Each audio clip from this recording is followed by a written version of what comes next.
So hello students, welcome back to my YouTube channel Gurukul Matric Point 2024। तो चलिए हम बात करने वाले हैं प्रश्नावली 3.2 का क्वेश्चन नंबर 3 का 5 नंबर क्वेश्चन के बारे में। तो चलिए हम फटाफट वीडियो को स्टार्ट करते हैं। तो यहाँ पे दिया हुआ है अनुपातों a1/a2, b1/b2 और c1/c2 की तुलना कर ज्ञात कीजिए कि निम्न रैखिक समीकरणों के युग्म संगत है या असंगत।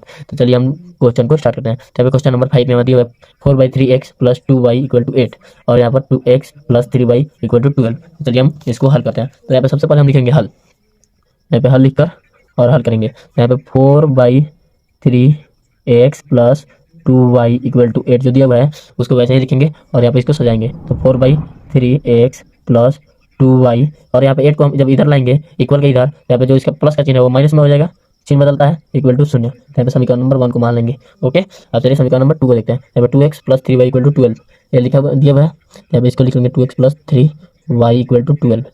तभी जब इसको हम सॉल्व करेंगे तो यहाँ पे होगा 2x + 3y = यहाँ पे जो 12 है उसको हम इधर भेजेंगे इक्वल के इधर, तो यहाँ पे प्लस चिन्ह है, यहाँ पे माइनस आएगा कि नहीं, तो यहाँ पे -12 = 0 हो जाएगा क्वेश्चन नंबर 2।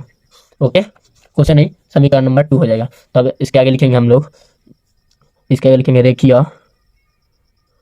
रेखीय समीकरण के रूप में व्यक्त या फिर तुलना करने पर व्यक्त। जब हम इसको व्यक्त करेंगे तो हमारा क्या हो जाएगा, तो इसका जो सूत्र होता है रेखीय समीकरण का जो सूत्र होता है वो हमारा होता है a1x + b1y + c1 = 0, यही होता है। और एक जो सूत्र होता है वो होता है a2x + b2y + c2 = 0, यही होता है। तो चलिए हम इसी के ऊपर रख लेते हैं। तो यहाँ पे जो a1x है तो यहाँ पे 4/3x देख रहे हैं आप लोग, तो x और यहाँ पे b1y, तो यहाँ पे 2y देख रहे हैं, तो इसका मतलब a1 और b1 और c1 का जो स्थान होगा, a1 का 4 होगा 4/3, b1 का 2 और c1 का -8, जो कि समीकरण 1 में जो है वो a1 b2 और c2 के लिए है और जो समीकरण 2 में है वो a2 b2 और c2 के लिए है। यहाँ पे लिखेंगे नीचे, यहाँ पर a1 a2 b1 b2 तथा c1 c2 के स्थान पर समीकरण 1 और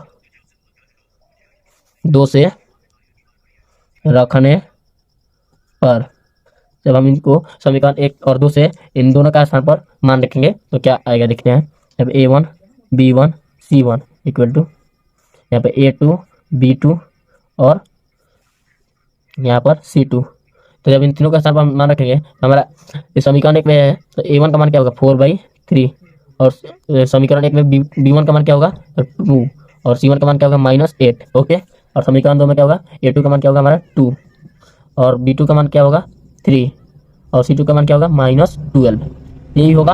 तब हम क्वेश्चन में हमारा क्या दिया हुआ है यहाँ पर वो देखिएगा, क्वेश्चन में हमें दिया हुआ है a1 a2 b1 b2 और c1 c2 के साथ तुलना करके इसको ज्ञात करना है। तो हम जब इसको ज्ञात करेंगे a1 a2 और b1 b2 और c1 c2 के रूप में कुछ इस प्रकार रखकर, a1 a2 b1 b2 और c1 c2 के रूप में रखकर देखते हैं क्या आता है। चलिए, तो जब हम इसको लिखेंगे यहाँ पर a1/a2 b1/b2 तथा c1/c2 के रूप से तुलना करने पर, तो जब हम इसको तुलना करेंगे तो हमारा क्या होगा a1/a2 = तो a1 का मान कितना है 4/3 हमारा है और a2 का मान कितना है 2 है। ओके, तो हम इसको इस प्रकार लिखेंगे और यहाँ पे b1/b2, हमारा b1 का मान कितना है 2 है और b2 का मान कितना है 3, तो हमारा c1 और c2 का मान कितना है c1/c2, यहाँ पे c1 का मान है -8 और c2 का मान है -12, तो कट जाएगा प्लस माइनस माइनस ऊपर नीचे, तो यहाँ पर 2 से ये हमारा कट जाएगा 2 से हमारा कितना 2 कट जाएगा कि नहीं, तो यहाँ पे 1 बचेगा। तो जो नीचे वाला होता है मतलब बाटा के बाटा में होता है ऊपर चला जाता है कि नहीं, तब इसको हम लोग लिखेंगे तो a1/a2 = यहाँ पे 2 × 1 क्या होगा 2/3 हो जाएगा। ओके, और हमारा b1/b2 में क्या होगा, ये तो कटने वाला नहीं है तो वैसे ही लिखेंगे b1/b2 = 2/3 हो जाएगा हमारा। और c1 और c2 में क्या होगा, तो 2 4 जा 8 4 बार में, फिर 2 C जा 12, फिर 2 से 2 जा 4 और 2 3 जा 6, तो यहाँ पर हमारा c1/c2 भी हमारा कितना हो जाएगा 2/3 हो जाएगा। ओके, तो यहाँ पे आप लोग देख सकते हैं तीनों हमारा जो है तो बराबर हो रहा है, क्योंकि a1 a2 2/3 और b1 b2 भी 2/3 और c1 c2 भी हमारा 2/3 हो रहा है। तो यहाँ पे लिखेंगे नीचे a1/a2 = b1/b2 = c1/c2 C2।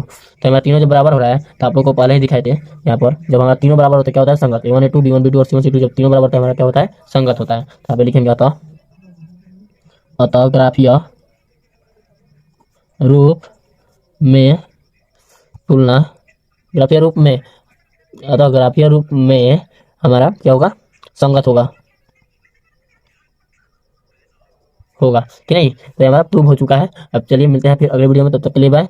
और वीडियो अच्छा लगा तो हमारे चैनल गुरुकुल मैट्रिक 2024 को सब्सक्राइब तथा वीडियो को एक लाइक करना ना भूलें। फिर मिलते हैं, जय हिंद।